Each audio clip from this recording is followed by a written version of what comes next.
Welcome to Successwrks, your partner in success. If you are someone seeking success in your life and career, subscribe to our channel, and use our videos to get some great inputs on how to earn more money and live a better life.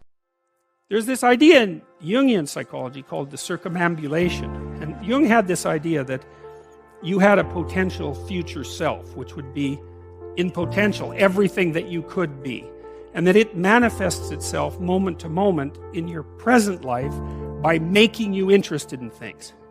And the things that you're interested in are the things that would guide you along the path that would lead you to maximal development. Now, it sounds like a metaphysical idea or a mystical idea even, but it's not. It's not. It's a really profoundly biological idea. The idea is something like, well, you're set up so that you're automatically interested in those things that would fully expand you as a well-adapted creature. Well, like, there's nothing radical about that idea. What else could possibly be the case? Unless there's something fundamentally flawed about you, that is what the situation would be. It's kind of interesting to think about how that would be manifest moment to moment, but the idea is something like, well, your interest is captured by those things that lead you down the path of development. Well, that better be the case. Okay, so that's fine. And so there's some utility in pursuing those things that you're interested in. That's the call to adventure, let's say. And the call to adventure takes you all sorts of places. Now, the problem with the call to adventure is, like, what the hell do you know? You might be interested in things that are kind of warped and bent. And often it's the case that when new parts of people manifest themselves and grip their interests, say, they do it very badly and shoddily. And so you stumble around like an idiot when you try to do something new.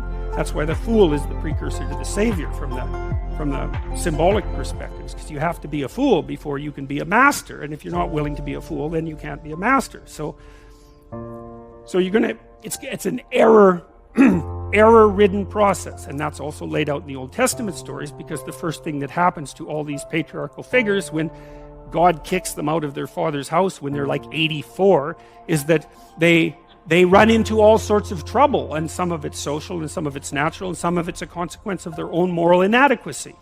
So they're fools.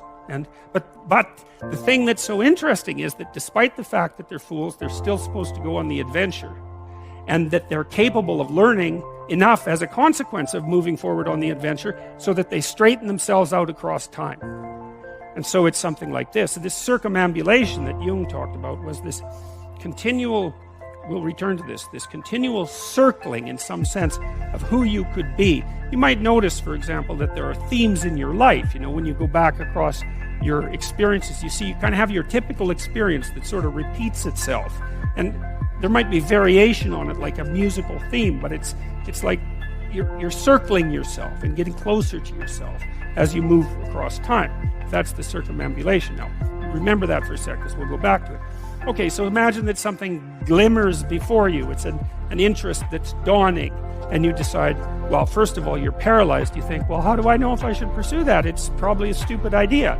And the proper response to that is, you're right, it probably is a stupid idea, because almost all ideas are stupid. And so the probability that as you move forward on your adventure that you're going to get it right the first time is zero. It's just not going to happen.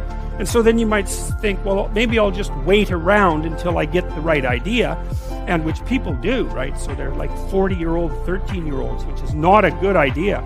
So they wait around until it's waiting for Godot, until they finally got it right. But the problem is you're too stupid to know when you've got it right. So waiting around isn't going to help, because even if the perfect opportunity manifested itself to you in your incomplete form, the probability that you would recognize it as the perfect opportunity is zero. You might even think it's the worst possible idea that you've ever heard of anywhere. Highly likely.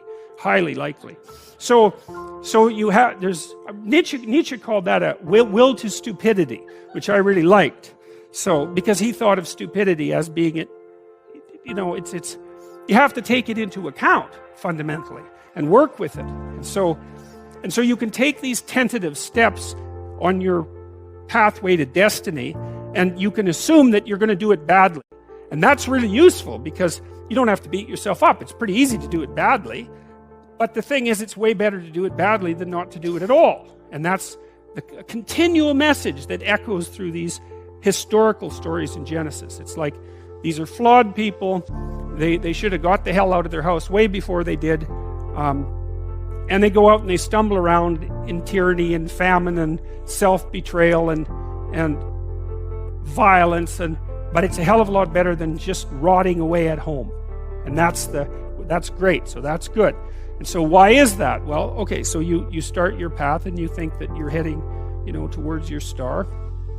And so you go in that direction. And then, because you're here, the world looks a particular way, but then when you move here, the world looks different, and you're different as a consequence of having made that voyage. And so what that means is that now that thing that glimmers in front of you is going to have shifted its location, because you weren't very good at specifying it to begin with, and now that you're a little sharper and more focused than you were, it's going to reveal itself with more accuracy to you.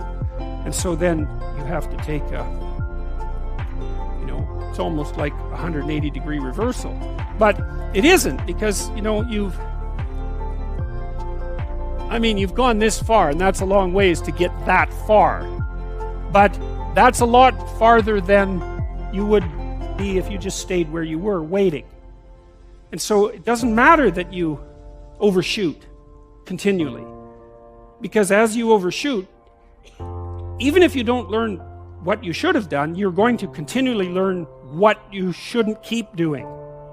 And if you learn enough about what you shouldn't keep doing, then that's tantamount at some point to learning at the same time what you should be doing. So it's okay. So it's like this. Now, what's cool about it, though, I think, is that as you progress, the degree of overshooting starts to decline, right? And that we know that there's nothing hypothetical about that. As you learn a new skill, like even to play a song on the piano, for example, you overshoot madly. You're making all sorts of mistakes to begin with, and then the mistakes disappear. There's a great TED Talk, I think it was, about this guy set up a really advanced computational recording system in his home and recorded every single utterance his young child made while learning to speak.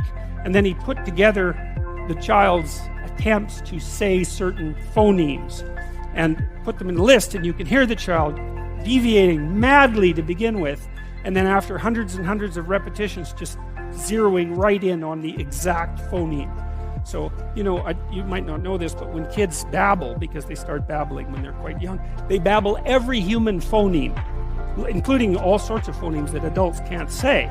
And then they die into their language, so that after they learn, say, English, then there's all sorts of phonemes they can no longer hear or pronounce. But to begin with, it's all there, which is really quite interesting. But so as they learn a particular language, they zero in on the proper way to pronounce that, and their errors minimize. And every time you learn something, that's how it is. And that's really useful to know too, because it means that it's okay to wander around stupidly before you fix your destination.